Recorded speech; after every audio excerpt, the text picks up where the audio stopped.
दोस्तों ocean gate submarine के हादसे को हुए भी मुश्किल से 3-4 दिन हुए होंगे, लेकिन the show must go on वाली बातें तो आपने सुनी है। अब इस कंपनी के जो सीईओ थे पहले, वो स्टॉकटन रश थे, जो कि एक तरीके से पायलट का भी काम किया करते थे। इस सबमरीन के लिए लेके जाते थे लोगों को और वापस भी ले आते थे, लेकिन लास्ट टाइम वो ऐसा नहीं कर पाए। लेकिन अब इस कंपनी के को फाउंडर हैं जिन्होंने भैया एडवर्टाइजमेंट डाल दी है कि हमें ज़रूरत है सबमरीन पायलट की और इसी के साथ साथ मरीन टेक्नीशियन की, जिसको नॉलेज हो मटेरियल की, इक्विपमेंट की जो मरीन से रिलेटेड होते हैं और समझ पाए कि भैया सबमरीन किस तरीके से काम किया करती है। जिसके बाद में इनको काफ़ी ज़्यादा क्रिटिसिज्म मिल रहा है कि भैया अभी हादसे को हुए 3-4 दिन भी नहीं हुए और तुमने अभी से ही एडवर्टाइजमेंट डालनी शुरू कर दी है कि भैया वो जो सीईओ था जो कि सबमरीन चलाया भी करता था, उसकी जगह पर अब आप दूसरा पायलट ढूंढने की भी सोच रहे हो। मतलब कैसा दिमाग है तुम्हारा? एटलीस्ट कुछ टाइम तो रुक जाते, अपनी ये जो सबमरीन के अंदर गलतियां थी उसको तो रेक्टिफाई कर लेते, क्योंकि इसमें बहुत ज़्यादा प्रॉब्लम आई थी। पहले भी जो लोग गए थे वो भी बताते थे कि कुछ दिक्कत आती थी कम्युनिकेशन वगैरह की और क्रैकलिंग साउंड भी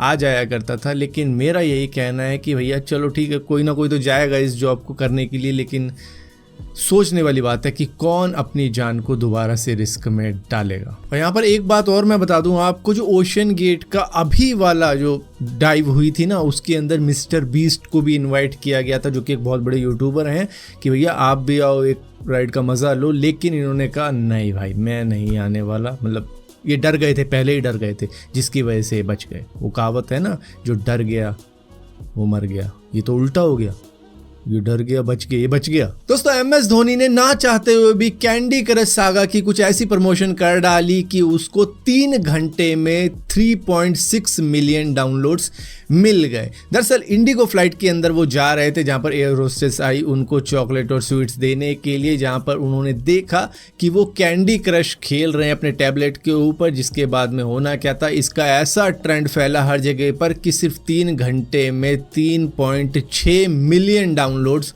हो गई। और यहाँ पर कैंडी क्रश सागा वालों ने तक MS धोनी को थैंक्स किया कि भैया ये आपकी ही वजह से हुआ है सारा खेल, जो भी अभी हम देख रहे हैं, इतनी सारी डाउनलोड, इतना बूस्ट, थैंक्स MS धोनी। दोस्तों US की एक कंपनी है जिन्होंने एक रोबोट डॉग लिया है जो कि स्पॉट रोबोट की तरह ही लगता है, जिसके ऊपर उन्होंने फ्लेम थ्रोवर अटैच कर दिया है जो कि 30 फीट दूर तक आग फेंकता है। लेकिन मैं ये कह रहा हूँ कि भैया इसकी ज़रूरत क्या है? ऑलरेडी कई सारे फ्लेम थ्रोवर हैं, रोबोट की ज़रूरत तो मुझे लग नहीं रही थी। लेकिन हाँ, अगर इसके ऊपर कुछ ऐसा बना देते जिससे कि ये फायर फाइटर वाला काम कर देता कि भैया ये पाइप लेके चला जाए ऐसी जगह ऊपर जहाँ पर आग ऑलरेडी लगी हुई और फायर फाइटर वहाँ तक नहीं पहुँच सकता है, तो शायद वो ज़्यादा काम का होता बजाय इसके। मतलब आग लगाने को तो वैसे ही किलसे हुए दोस्त बैठे हैं, वो लगा देंगे, तुम्हारी क्या जरूरत है। दोस्तों वैसे तो कई लोगों को ऐसा लग रहा है कि Elon Musk versus Mark Zuckerberg की फाइट नहीं होने वाली है, लेकिन एक बात को आप मान लेना कि भैया देखो, एलोन मस्क ने ट्विटर को बाय करने का कहा था और कर डाला, वो भी मजाक मजाक में ही कहा था। उन्होंने टेस्ला बॉट के बारे में बताया था कि हम टेस्ला का एक रोबोट लेके आएंगे, वो भी निकाल डाला, दिखा डाला। हालांकि ऐसे ही चल रहा उल्टा सीधा, अब शायद इस साल दिखा दें बढ़िया चलता हुआ।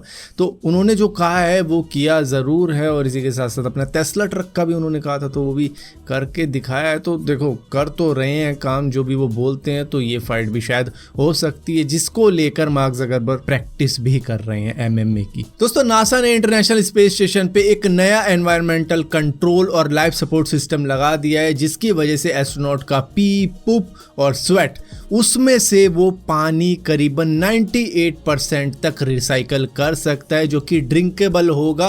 क्योंकि देखो वहाँ पर एक एडवांस ह्यूमिडिफायर लगा दिया गया है, जिसकी वजह से जो स्वेट होगा एस्ट्रोनॉट का, जो ब्रीदिंग होगी, उससे जो भी मॉइस्चर निकलेगा उसको वो कैप्चर कर लेगा और उसके बाद में उसे वाटर में बदल देगा। और यूरिन का अलग हिसाब किताब है, पूप का अलग हिसाब किताब है। वहाँ पर इस तरीके का सिस्टम अभी तक नहीं लगा था, जिसकी वजह से उनको सप्लाई पर काफ़ी ज़्यादा डिपेंडेंट रहना पड़ता था कि पानी भी आएगा। हालांकि कुछ हद तक वो रिसाइकल कर पाते थे, लेकिन 98% ये काफ़ी ज़्यादा एक्सट्रीम हो गया। मतलब एक तरीके से आप कह सकते हो कि ऑलमोस्ट जितना पानी वो पी रहे हैं, निकाल रहे हैं, उतना ही मिल भी रहा है उनको इंटरनेशनल स्पेस स्टेशन से ही। और ये जो टेक्नोलॉजी इन्होंने डेवलप कर दी है, ये इनके मून मिशन पर काफ़ी ज़्यादा काम में आने वाला है, क्योंकि वहाँ पर सप्लाई शायद अर्थ से बार बार ना भेजी जाए। दोस्तों, पाकिस्तान के पीएम शहबाज शरीफ की एक हरकत की वजह से उनको काफ़ी कुछ सुनने को मिल रहा है सारी दुनिया से। पाकिस्तानी भी खुद उनको सुना रहे हैं। दरअसल वो पेरिस गए हुए थे ग्लोबल फाइनेंसिंग पैक्ट समिट के अंदर, जहाँ पर वहाँ की कोई होगी जो कि लेने आती होगी लेडी,